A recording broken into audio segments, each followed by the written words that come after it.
everybody. We start the press conference of the Minister of Foreign Affairs of Russian Federation, Mr. Sergei Lavrov. And we start with the questions. Yes? I don't wish to provide opening remarks. I just spoke at the General Assembly. I set out our position. However, I would like in pursuit to comment on some of the statements that just today have been heard from Washington, London, Brussels, and other Western capitals with respect to the referenda, which in these days are to be carried out in the Donetsk People's Republic, the Lugansk People's Republic, and the liberated territories of Kherson and Zaporozhye Oblast in Ukraine. The hysteria which we have seen is very telling. A direct expression of the popular will of citizens has long ceased to be a form of establishment of control over a territory which the West has embraced and supported. However, once again, I do wish to draw attention to something I have said already when in August of 2021, Mr. Zelensky, in one of the interviews, vociferously proclaimed that in the east of Ukraine, there are not even people, but specimens. If somebody or entities, and if somebody in Ukraine, any of the residents of Ukraine feel Russian, wishes to speak in the Russian language, then for the sake of the future of their children and their grandchildren, he would recommend that those people leave, go to Russia. So, if you will, he launched the process that made the existence of ethnic Russians in Ukraine intolerable and ultimately resulted in the fact that on the territories of these oblasts, republics, referenda were announced on unification with the Russian Federation. As was said by President Putin, we will unconditionally respect the results of these democratic processes. Now, turning to questions. UN Correspondent Association, please. Thank you so much, and thank you so much, Mr. Minister, on behalf of the UN Correspondent Association for this press conference. Valeria Robeco from ANSA News Web Service. My question is, when the referendum are completed, will Moscow consider the areas that are controlled by Ukraine as occupied territories? Thank you. The referenda are being conducted on the basis of the decisions of the local government authorities. The conditions of those referenda have been published, and following those referenda, as I already said, Russia, of course, will respect the expression of the will of those people who, for many long years, have been suffering from the abuses of the neo-Nazi regime. Thank you very much, Maria, and thank you, Foreign Minister, for answering our questions. It's Pamela Falk from CBS News. Would you clarify your government's position on the use of nuclear weapons, since President Putin's comments on the use of everything in our disposal has led to a lot of interpretation? And would that defense be applicable to the new territories that may be incorporated into Russia after the referendum? Thank you. I wish to recall the following. It is very trendy now to use what is called cancel culture, to turn to cancel culture and to embrace it.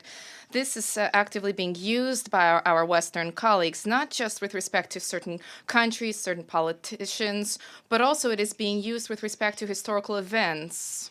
The same way as in 2014, for example, all of our Western colleagues told us, look, we cannot accept annexation of Crimea. Why did you do this? And we tell them, think back. Why don't you remember what this all began with? There was a coup. There was a huge number of people who were killed. The putschists, having torn up the guarantees of Germany, France, and Poland, seized the administrative buildings. They began to pursue physically. They followed and ran after the then president. They wished to seize him. And the first statement of the putschists were demands to cancel the regional status of the Russian language, There were demands for Russians to leave Crimea. In Crimea, for the storm of the parliament of the peninsula, armed groups of people were deployed, and only then the Crimean people reacted with a referendum in the eastern oblast of Ukraine, responded with a refusal to recognize the results of the coup. But all of these events are something Western colleagues begin to analyze with what happened in Crimea, when there was no other option other than to support the sincere expression of will of Crimeans, 95% of whom voted categorically in favor of returning to of reunification with Russia, where they resided for centuries. The same with cancel culture. This has been seen in today's narrative, which has been unspooled regarding the question of nuclear weapons. Nobody remembers that in January, nobody mentions in January of this year, Zelensky, long before the launch of the special military operation, Zelensky announced in one of his statements, he spoke at length and continues to do so, saying that there was a great error for Ukraine to abandon nuclear weapons when the Soviet Union was collapsing. This issue was pushed in by him into a discussion with respect to how to resolve issues arising in Ukraine after the beginning of the special military operation. The then Minister for Foreign Affairs of France, Mr. Le Drian, also proclaimed that the Russian Federation needs to remember that France, too, has its nuclear weapons. This was unprovoked, and for this issue was not uttered by us at all. Zelensky began to exploit this, to use this. Le Drian also said that there are nuclear weapons in France, and you all are aware of Madame Truss's comments in response to the question of the correspondent of whether it would be scary for her to press the nuclear button. As for the Russian Federation, and I spoke about this was spoken about by the president and other representatives of the Kremlin, we have a doctrine for nuclear security, which is an open document. Everything is set out clearly there. I would invite you to take another look at what is explicitly set out instances where nuclear weapon use by us is acceptable. Good afternoon. This is your special correspondent. You spoke at the UN Security Council meeting. There were open calls by Western countries, the participants in which. Does this mean that you see them as a potential opponent? And how does this change the structure of relations with those countries? We heard that there are, for the time being, no plans to send forces in. And the second question is, you referred to the doctrine. If the referenda on unification with Russia are successfully conducted, would Russia have grounds for using nuclear weapons in accordance with that doctrine if there are attacks on those territories? The United States says that in that case, Russia would have an unavoidable strike. So serious. How serious does Russia take those threats, and does this transform the conflict in Ukraine into a third world war, as Alexander Vucic has said? Well, I would not here try to make any gloomy forecasts. The entire territory of the Russian Federation, which is enshrined and could be further enshrined in the Constitution of the Russian Federation, unquestionably is under the full protection of the state. That is absolutely natural. And all of the laws, doctrines, concepts, and strategies of the Russian Federation apply to all of its territory. I haven't heard that the United States is already threatening strikes. I heard that President Biden said that if the referendum were conducted and their results were adopted, Russia would face some additional sanctions.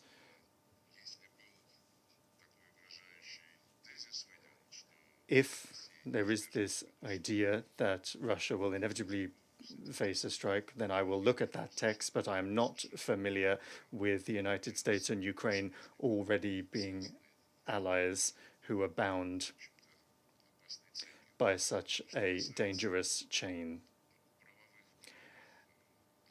As for the legal aspects of the West's participation in this war,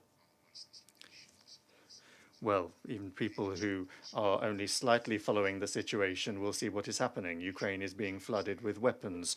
Zelensky each day demands weapons from Germany or from Israel, criticizes Israel for not providing weapons in the quantities that Ukraine is asking for, or saying that they are not enough. And intelligence information is being provided. Satellite data is being provided. The group that is using the West to support the nationalist battalions and the Ukrainian armed forces is made up of around 70 military satellites and around 100 private company satellites. One of the commanders of the armed forces of Ukraine a while ago, commenting on the use of American weapons on the battlefield, said, yes, the Americans have the right of veto over the targets that we are choosing. What is that then, if not direct involvement in the use of lethal weapons and participation in war? And if we look at the legal side of things, the Americans, NATO and the European Union say that they are not a party to the conflict. If that's true, then there are conventions that apply. The Hague Convention in 1907, which is still in force, no one has repealed it. It pertains to the obligations of neutral powers in a naval war, and another one concerns a ground war. Those conventions stipulate that it's not just a self-declared neutral state, such as Switzerland, that is covered by the term neutral, but rather neutral states are considered to be any state that is not a party to an armed conflict. And I would once again recall that neither the United States nor Europe have declared themselves to be parties in what is happening in Ukraine. And if that's the case, then Article 6 of this Maritime Convention directly prohibits the supply by neutral states, those not participating in the conflict, of naval ships, munitions, and any military hardware to any of the belligerent parties. So in supplying weapons to Kiev, the United States and the European Union and NATO cannot claim to have neutral status. They cannot assert that they are not participating in the conflict. Moreover, one of those conventions, I believe the Ground War Convention, prohibits directly the establishing of recruitment points on the territory of neutral states, and you all know how the Ukrainian embassy and the consulate generals in Europe and in other countries are openly on their websites publishing invitations to join in the holy war against Russia. That is to say, they are engaged in direct mercantile activities, mercenary activities. In so doing, the Western countries that have allowed this to happen on their territory are also violating the Convention on Neutral Countries, and in so doing have proven that they are not observers, but rather are direct participants in the conflict.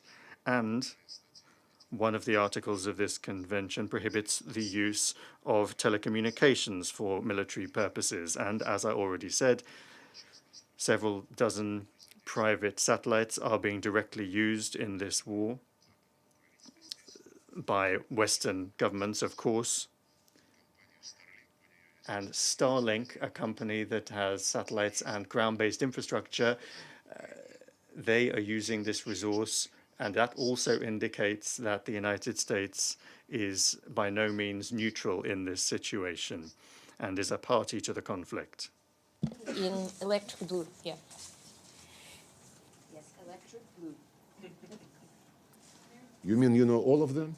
I know all the colors, you know. Please take a mic. No, you put the mic under the mask. You know? Okay, now I am Maren Schmickler with German television, ARD. Thank you very much. Mr. Foreign Minister, could you please explain why so many Russians are leaving the country?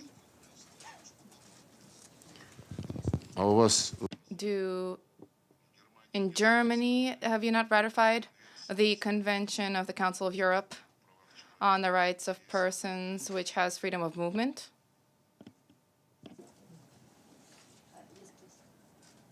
Minister, thank you. Sherwin Briceby, South African Broadcasting. A joint communique that was issued this week after your BRICS ministerial on Thursday says the following. The ministers reiterated their commitment to multilateralism through upholding international law, including the purposes and principles enshrined in the UN Charter as its indispensable cornerstone, and to the central role of the UN in an international system in which sovereign states cooperate to maintain peace and security and advance sustainable development. Why, sir, have you signed on to a communique that so obviously contradicts the Russian Federation's actions on the ground as it relates to Ukraine? And you've also just said in the UN General Assembly that you support Brazil and India's permanent status in the UN Security Council. Why did you not mention South Africa? Thank you.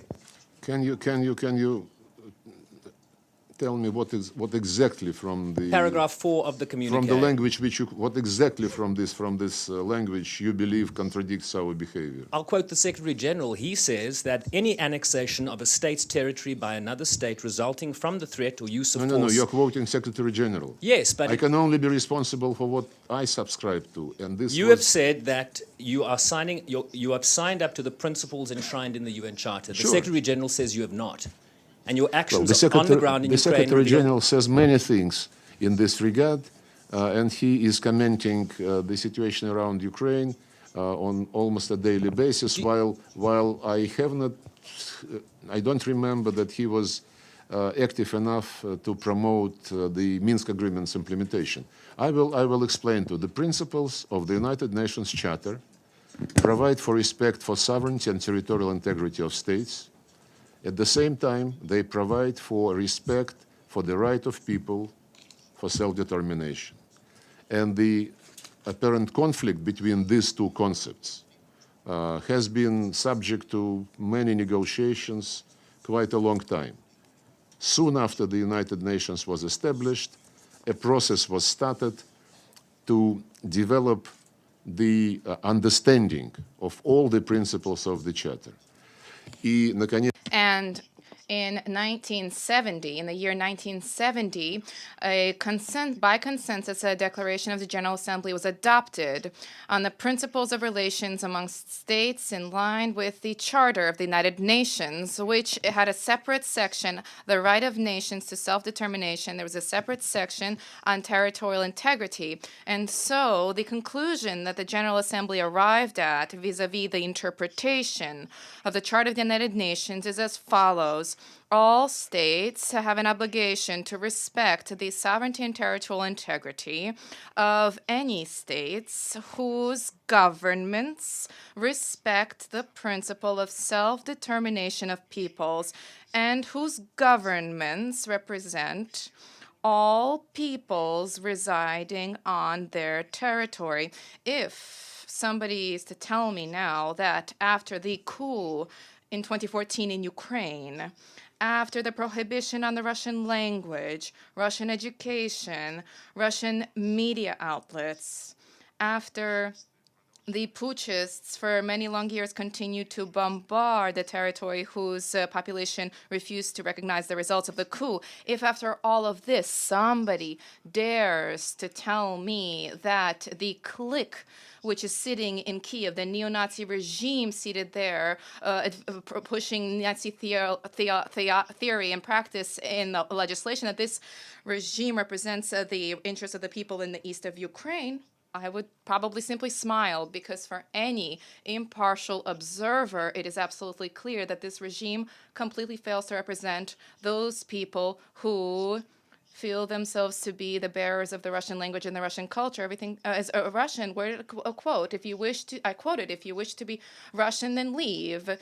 Is this representation of the interests of the people? Of course, the Secretary General has the right to make statements. This is his statement, and I signed on to what was approved at the ministerial meeting of BRICS. Indeed, there is a paragraph where we set out the fact that ministers took note of the approaches to the situation in Ukraine, which each country sets out in the relevant fora, including at the Security Council and the General Assembly of the United Nations, that is honest. Nobody says in unison. Everybody has different views. There are nuances. We simply took note with respect of those of us, the five, what we say at the international stage. Вы же опять, вот видите, You see, about, again, cancel culture. You didn't quote me in full. I said that we view India and Brazil as strong candidates, given they are leading international players, as strong candidates for permanent membership of the Security Council, with the condition that at the same time, in the same way, the profile of Africa will be raised. I mentioned India and Brazil for a single reason.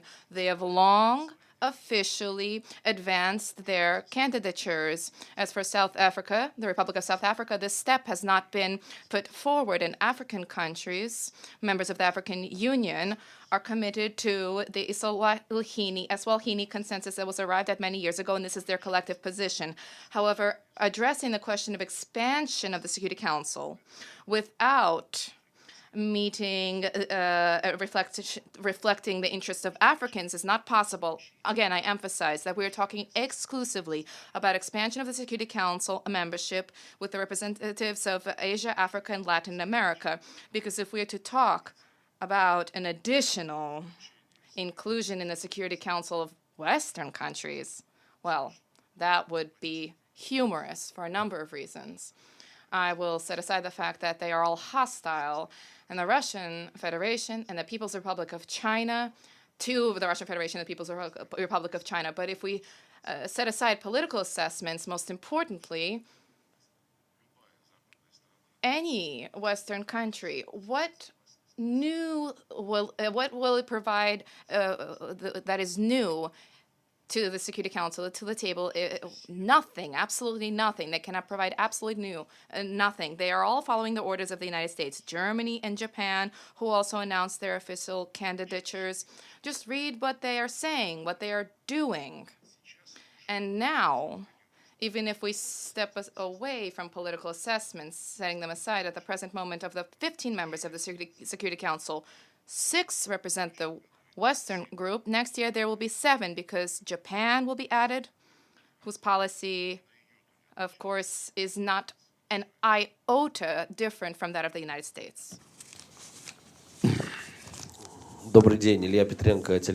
Good afternoon, Ilya Petrenko from RT Television. Thank you for giving me the opportunity to ask a question. Sergei Viktorovich, I have a question about a situation that might not be directly related, but I would like to draw a parallel. On the one hand, there's the head of the European Commission, Ursula von der Leyen, who essentially is openly threatening Italy with consequences if the outcome of the elections in this country is not agreeable to Brussels. And then on the other hand, there are the referenda in Donbass, where when they were declared, almost immediately, European and American politicians said that they were unacceptable and began to compete with describing them in unfavorable terms. What is this approach to votes from the people, and how does one react to that? It's high-handedness, it's arrogance, it's all-powerfulness, this feeling of being all-powerful and a sense of one's own exceptionality, exclusivity, in that they are the only ones who have a right to judge. What Ursula von der Leyen said about the Italian elections was extremely high-handed, because such threats is something I do not recall any EU leader making in the past. But in principle, the European Union is becoming an authoritarian, harsh, dictatorial entity. This is no secret. Everybody is already well aware of this. But each year, on the margins of the General Assembly, we have many bilateral meetings. And this year, as in previous years, there was a planned meeting with the President of Cyprus, Mr. Anastasiades. Upon his request, we included him in the schedule at a time that was convenient to him. That schedule was published both on our side and the Cypriot side. An hour before we were supposed to meet, Mr. Anastasiadis' protocol informed our protocol that the European Union was not allowing him to do this meeting. Quite literally, that's what they said. That's no secret because Mr. Anastasiadis' office in Nicosia on the same day made a statement saying that the meeting had been cancelled due to the need to adhere to a European Union regulation of some sort. 2 further countries from the European Union and 1 NATO member country also wanted to have a meeting with me. They asked for that meeting to take place behind closed doors, for it not to be reported. I said, sure, however you like it. We're never going to say no to contacts, and we'll always be ready to accept a format that is comfortable for our partners. Having got that reaction, they suddenly fell off the radar. We didn't hear any more from them. So that's the way things are. When President Macron spoke, and I've even brought a quote with me here, he said that this is not the time for war. The time is not for revenge on the West or pitting the West against the East. But we never pitted the West against the East. The West simply decided that it didn't want to cooperate with us. And then he said, the time is one of our sovereign independent states to together deal with the challenges that we are facing. These are excellent words. But as an illustration of this, the permanent member of the Security Council in New York, and the capital, established a rotation for coordinating members among the P5. From the 1st of January, for 3 months, 1 country coordinates the actions, and then that coordination role goes on to another country. Now, in September, Russia is the coordinator among the permanent members of the Security Council. And each time the General Assembly takes place, that respective coordinator, whose country is at that time the coordinator, holds a meeting of the ministers of the 5 permanent members of the Security Council together with the Secretary General. As polite people, we also extended such a proposal. We got the agreement of the Chinese side, but the Anglo-Saxons informed us that they were not intending to engage with us. So you can judge for yourselves. When the West says, let's mediate, we'll mediate, and someone comes up with that idea, or why is it that you don't want to have any contacts with us?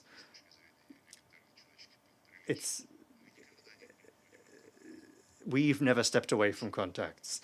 Everything has been destroyed and continues to be destroyed by Washington and London instantly, more and more actively, as well as Brussels and the European Union. And on the subject of the referenda, well, double standards, as you said.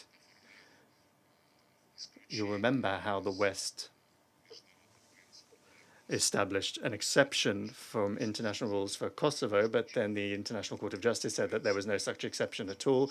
And then, in principle, after Kosovo, it was declared that any part of the territory of any country has the right to determine their own future without the consent of the central authorities.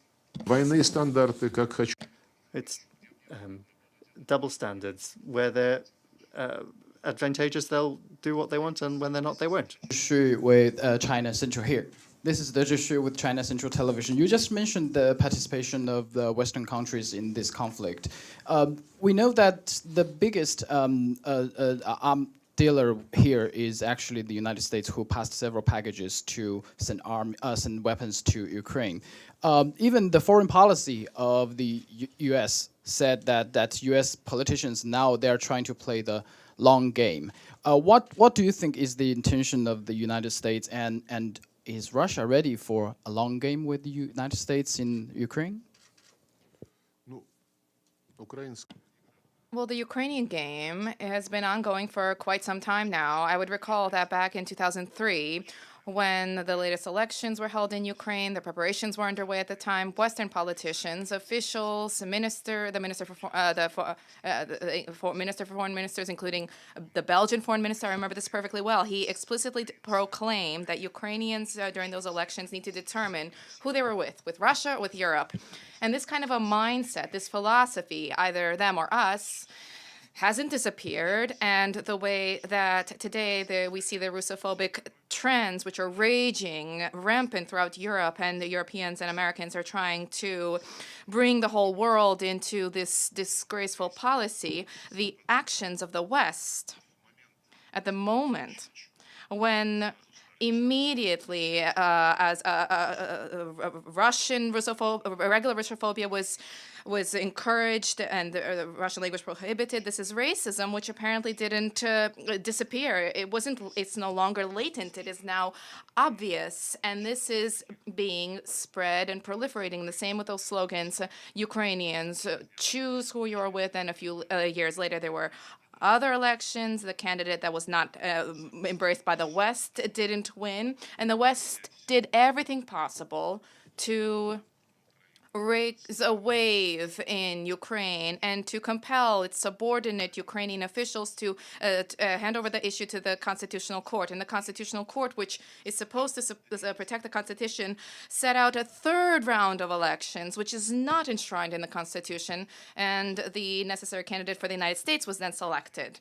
So, in December of 2013, there was a publication of what leaked the recording of the television, the discussion between Victoria Nuland and the American ambassador in Kiev. The American ambassador in Kiev was being reported to, this was back in December, about which politicians need to be prepared for the new government, even though there was more than a year before the elections. So a certain likelihood of an abnormal transfer of power was possible, and Nuland named a few names which he thought had to be included in the leadership of Ukraine. And to this, the U.S. ambassador in Kiev said, well, this specific individual, he is not supported by the European Union. Do you remember what she answered? Fuck the EU. So this is the relationship. This is the truth. And the relationship today is the same. The whole coup, the turnaround with Germany, France, and Poland signed on, their ministers signed on to a guarantee of the creation of a government of national unity, which would deal with preparations for early elections in 5 to 6 months. During those elections, the opposition would certainly have won. But instead of complying with the agreement, and at least respecting the authority of European countries who placed their authority at stake, the following morning, they didn't wait very long. The next morning, they seized administrative buildings, and then at the square, they proclaimed, "Celebrate, congratulate us! We created a government of victors, not of national unity, but a government of victors." There's a big difference here, and this was something that was seen repeatedly. The fact that the United States views the current situation around Ukraine as some kind of a yardstick by which their capacity will be measured to remain a hegemon. This is absolutely clear to me. I'm not comparing the situations. However, when the United States launched their aggressive misadventures in Yugoslavia, in Iraq, in Libya, when they invaded Syria without any right to do so, and in Afghanistan, by the way, also, they announced areas of their interest in areas tens of thousands of miles from American shores. And in parallel with these processes, when they sowed chaos everywhere to then have the American fished out of those muddy waters, they advanced NATO eastward, and further eastward. NATO, a defensive alliance.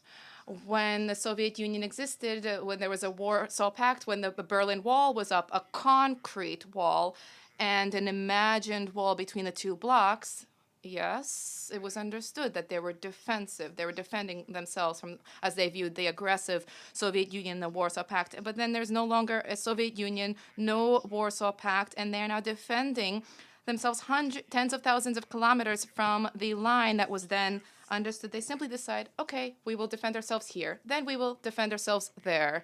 They announced that NATO, now as a defensive alliance, is accountable for security in the Indo-Pacific region, as they put it. So the next line of defense of NATO, the line of protection, will be the South China Sea. I have no doubt about that. Today I spoke about this during the general debate. How long will this situation go on? I won't guess. President was asked, and the response was, we see our purposes which were proclaimed. We are working towards the achievement of those goals. We have a new meme on TikTok. Please. New what? A new meme. Да, уже? Yeah. EU, something about EU and sex. Thank you. Thank you, Minister Lavrov. Michelle Nichols with Reuters. We've heard Russia's explanation for its invasion of Ukraine, but could you tell us what the end game is? Is the end game to overthrow the government in Kyiv? And how much pressure is Russia coming under from China to end this war? The goals of the operation have been set in President Putin's statement on the 24th of February. We cannot tolerate. Tell me, for example, and I try to allude to some of the things which are absolutely intolerable. If imagine for a second, Reuters, right? If Ireland prohibited English in schools, in communications, in movie theaters, or if Belgium did the same to the French language, or Finland to the Swedish. Can you imagine any of these developments? I can't. But it would have been considered outrageous immediately, and there would have been a scandal and action, I have no slightest doubt, not to allow this to happen. But in case of Ukraine, for long, long years, the policy to eliminate anything Russian never drew any attention from media outlets in the West. And not only media outlets. We have been presenting these cases and calling for some action in OSCE, Council of Europe, United Nations, in relations between Russia and NATO, which at that time existed, in our contacts with the European Union, zero. Just like in the previous decades, after the Soviet Union disappeared, our insistence that European Union must end discrimination of Russians in Latvia and Estonia were not heeded at all.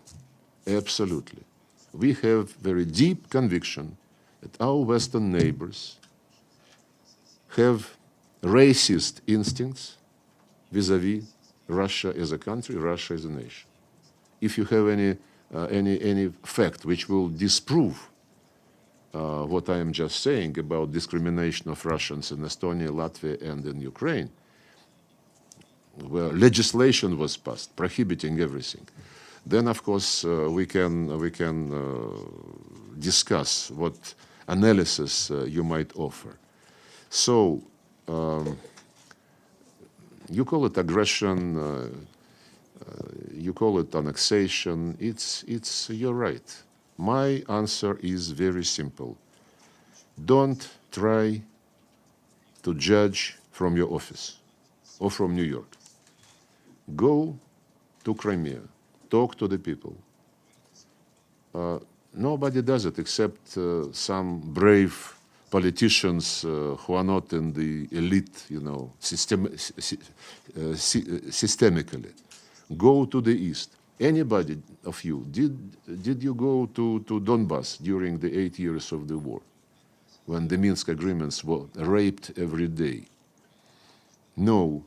The Russian TV was broadcasting the situation on the Donbass side of the line of contact, daily life. And the damage to the civilian infrastructure, the killings of the peaceful population was broadcast regularly. And we have been asking a question. Why don't Western journalists do the same on the Ukrainian, but Minister, on the Ukrainian side of the line of contact? Because on the Ukrainian side of the line of contact, the damage was inflicted only by return fire. And it would be seen immediately. So I understand that you want to ask a question which would allow you then to write that I could not answer your question, but I think I'm after what's the military end game. We understand your I was just asked by our explanation. Chinese friend about the military end game and the goals of the operation. You should read Putin more often and carefully. He announced everything on the 24th of February. Read it and you will get it. And what about China? Pressure from China to end the war? This I don't understand at all. Your president said last week that President Xi had raised concerns about the war with President Putin. Did he say pressure from China? He said Did he say pressure from China? He said concerns. So No, no, no. I'm asking Yes you. or no? Did he say pressure from China? I'm asking you though, are you coming under any pressure? I don't know. I'm asking No. You asked me what about how do we feel under pressure from China? Look, let's be honest. Are you coming under any pressure from China? Look, you may tell your readers, listeners, viewers that I avoided your to answer your question.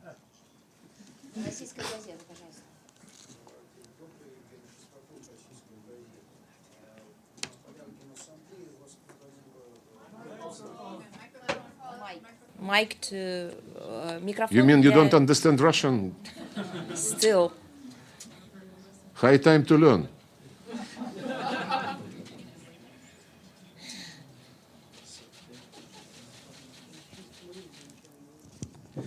Sorry. Sergei Viktorovich, on the margins of the General Assembly, you've had many different meetings with your colleagues from Africa. Could you please tell us, during those talks, first of all, did you discuss the situation surrounding Ukrainian grain and Russian fertilizer, which is in European ports and which our now probably former Western partners are refusing to release to these poor countries? And second question, from your point of view, are there any new tracks or new areas that have emerged during discussions of these issues with American partners? And in general, in your point of view, how is the dialogue with African countries developing? Is there anything new or interesting that we don't yet know about? Yes, we spoke with many African colleagues.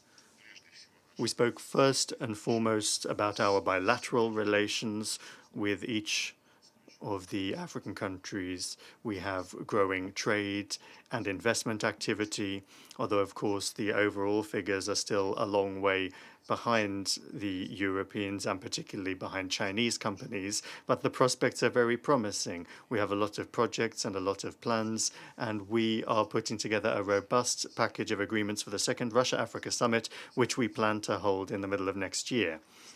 Food security, of course, is of interest to everyone. Everybody supports efforts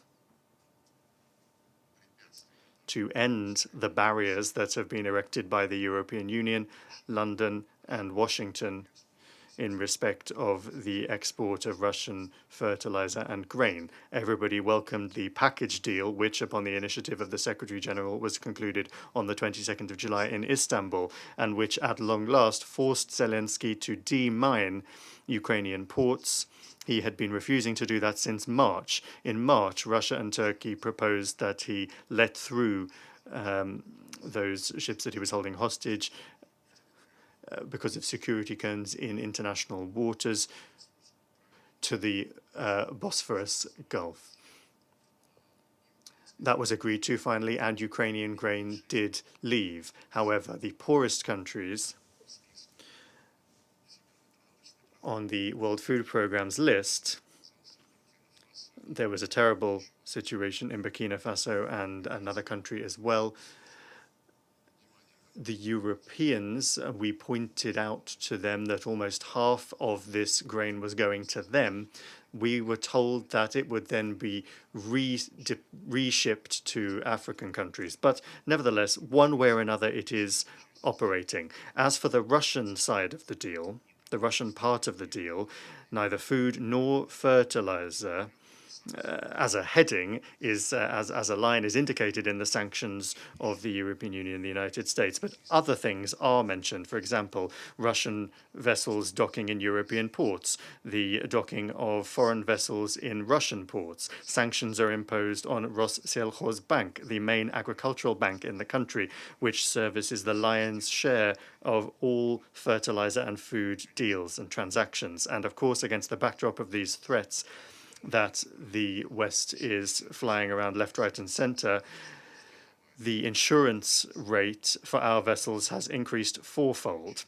The Secretary General, in that part of the 22nd of July agreement that pertains to Russian grain, is obliged to get the European Union and the United States to lift these obstacles.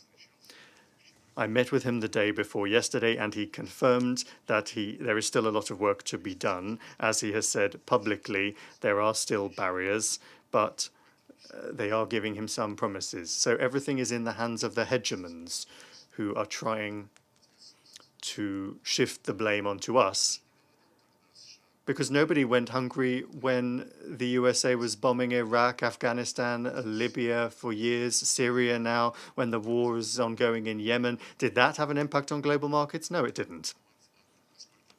But that's because back then there were commanders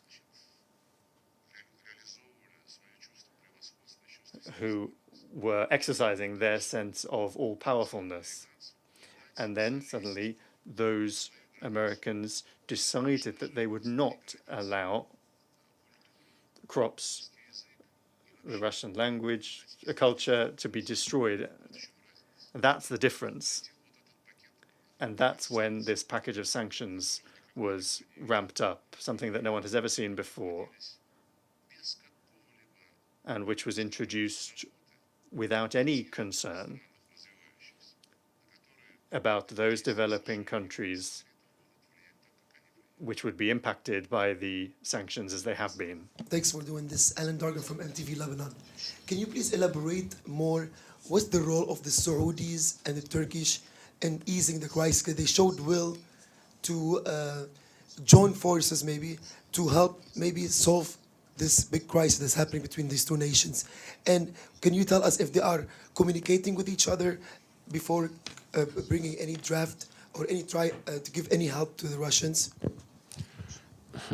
Many are proposing their mediation services to us.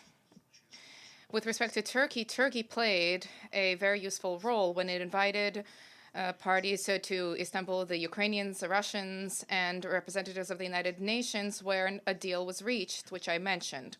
Now, we are expecting from the Secretary General and from the Turkish side, because they are now parties to the agreement, we are awaiting from them that they seek to ensure that the Europeans and the Americans lift those barriers that I mentioned for the implementation of the Russian part of the deal, because the Russian grain on world markets represents an immeasurably greater share, far more significant than Ukrainian grain.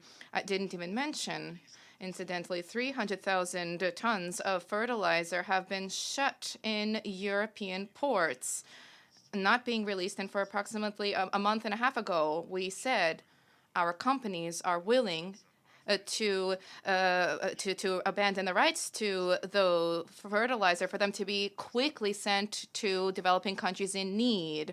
And this is something which many are very interested in. The European Union for a month and a half has been thinking, unable to take a decision.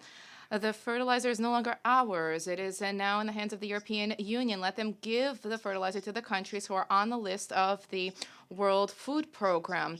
Turning to Saudi Arabia, there was an announcement that the Crown Prince Mohammed bin Salman participated in the agreement on the details of an exchange that was held.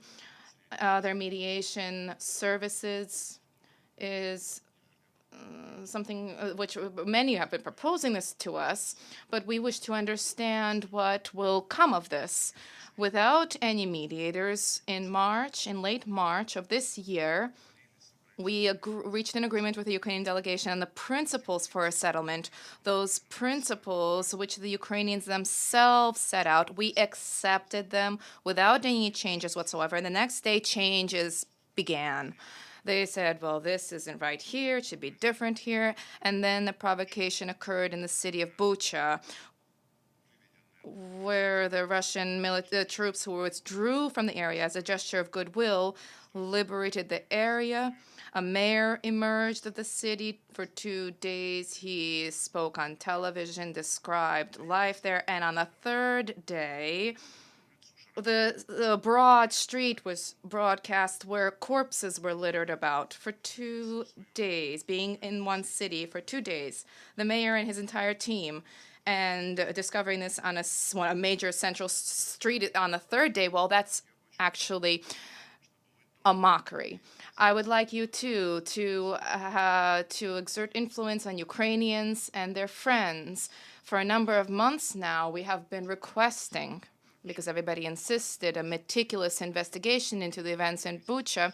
For a number of months, we have been asking for the names of these people whose corpses were broadcast on television and on the internet. The answer is complete silence. I even mentioned this during a Security Council meeting. And I then requested for a polite meeting. During a meeting, I asked Mr. Guterres whether he could get involved in this for an explanation. A scandal was created. This was used for another package of anti-Russian sanctions. There were demands for an investigation. And the first step to an investigation is what? At least to establish the identity of those individuals which the Russian army allegedly killed with such brutality. And then recently there was this story with the city of Izum, where there was an announcement of a mass grave of tortured Ukrainian residents, and a cemetery was shown with graves indeed, but no mass grave. Every grave had an Orthodox cross, so people were interred. They were buried, and the Ukrainians began to unearth them. For your investigation, there was interest from a host of journalists, foreign correspondents, to travel to the area, to see this for themselves, and the Ukrainian leadership is not allowing them in. And as for Izum, nobody's writing anything anymore. This is something that is noteworthy. Please pay attention to this. Now is a time when there is a temptation to sensationalism, but interest in those who create these sensations without checking the facts. This is rising under these circumstances and in these times. Regions of this ballroom, Evelyn and Edith. Please, 2 questions, one by one. Надо уже, мам. Yes, please. How do you do?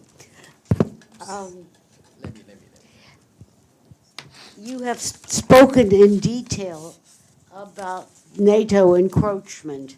Do you see, perhaps after this war ends, that whether you call it a war or not, seems to be one, any kind of talks with the United States to make Russia feel more secure about what you call NATO encroachment? Знаете, я уже говорил. Well, I've already said today, and I'll repeat it again, we're not saying no to contacts. And when proposals to that effect come in, we agree. If our partners want to meet quietly so that nobody finds out about it, that's fine, because it's always better to talk than not to talk. But in the present situation, Russia is quite simply not going to make the first step. Everything was destroyed back in 2014 when the European Union destroyed the architecture of relations we developed with the European Union. We've told them that when they have an interest in something, they should let us know. We would have an interest in that. Just wait and see. And then on NATO, in the peak of the talks of how we should establish European security, they expelled almost all of the staff of our mission to NATO, apart from 8 people who were left, a driver and some technical staff, which is not serious at all. So we closed that mission, or at least suspended its operations. Those mediators that are stepping forward, I've responded to them. We've heard lots of proposals to that end. I've said, well, listen to Mr. Zelensky, who said that we'll beat Russia, we'll liberate everything, and in my peace plan, there's no neutrality provided for, with the idea that they need to be accepted into NATO.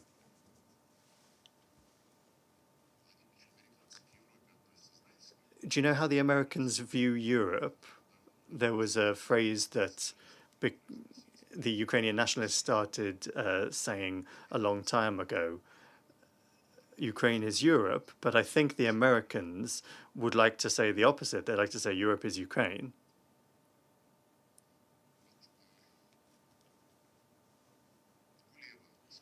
Kuleba, in response to the question of whether Ukraine wants to enter NATO after Zelensky said that there's no space for neutrality in our peace plan, Kuleba said, well, now NATO is going to join Ukraine rather than Ukraine joining NATO,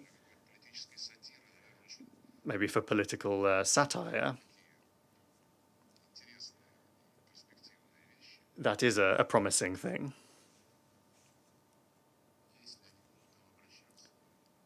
But if they come to us, we'll consider it, but we're not going to take the first step. We've drawn the conclusion that they are in no way willing to negotiate. They are selfish through and through.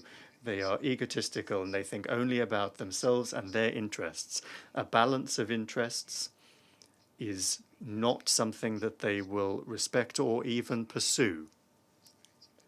The representative of Reuters asked, and then someone from Germany, the nature of those questions is something that the elite in Western countries needs in order to continue to demonize Russia. But those questions did not reflect any interest whatsoever in the way that you asked your question about perhaps there could be dialogue. So let's see. Thank you very much, Mr. Minister, and you're back in an old home. Edith Lederer from the Associated Press. This week, we have listened to heads of state and heads of government repeatedly call for an end to this conflict in Ukraine, which has had global ramifications. We've also heard military experts saying that there seems to be no desire on either side to negotiate because they believe that they can win militarily. How would you respond to both of those views? I've already responded partially. I will once again state, soon after the launch of our operation, the Ukrainian side proposed the beginning of negotiations to find a way to settle the situation. We consented. A number of rounds of these negotiations was held, first in Belarus, then online, during which the Ukrainians couldn't even understand what they were couldn't even explain what they were proposing. Then there was a proposal for Istanbul, 29 March, during which which we were sent a paper setting out the principles for the settlement, and to this paper we responded favorably without any change whatsoever to those principles, and we put those principles in the language of a treaty. We handed them over to the Ukrainian side. Then there was Bucha, which I mentioned, and the names of the victims, which we continue to wish to see, and we will continue to ensure that this be done. Then the Ukrainians told Ukraine, don't agree to an agreement with Russia. Right now, you need to gather successes on the battlefield. Borrell, who should be dealing with diplomacy, the main diplomat, said that this conflict needs to be resolved on the battlefield with a victory of Ukraine. Take a listen. Well, you listened to Boris Johnson before, but now listen to Liz Truss. They all say approximately the same thing. And NATO, everything else. And Crimea needs to be taken away. What kind of negotiations can be even considered? The last thing that happened in terms of contacts with the Ukrainians was our consent to their paper on the principles for a settlement. After this, they moved in a completely different direction. Read Zelensky's statement the day before yesterday. No compromises, our peace is war, etc.